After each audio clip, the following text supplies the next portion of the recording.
Kemutungan yang terjadi di Pasar Baru Bayau Lincir Muba, Sudem Tunuke Sidaknyo 26 Miko yang jaga pakaian samo sembako.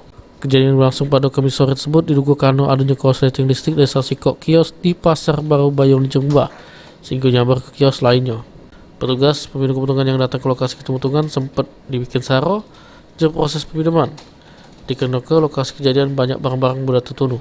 Namun karena kerja keras petugas peminum kemutungan, si jago abang akhirnya berhasil dipidam ke. Kebakaran diduga diperkirakan terjadi pukul 15.00 waktu Indonesia Barat. Seperti terlihat saat ini, api masih berupaya dipadamkan.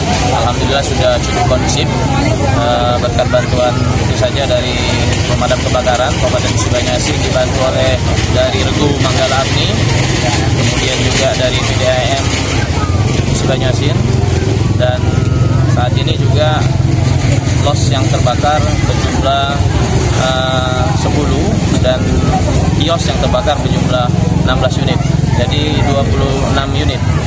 Dan untuk perkiraan total kerugian belum dapat dipastikan. Adapun los dan kios yang terbakar tersebut menjual berupa bahan sembako dan juga pakaian dan lain-lain sebagainya.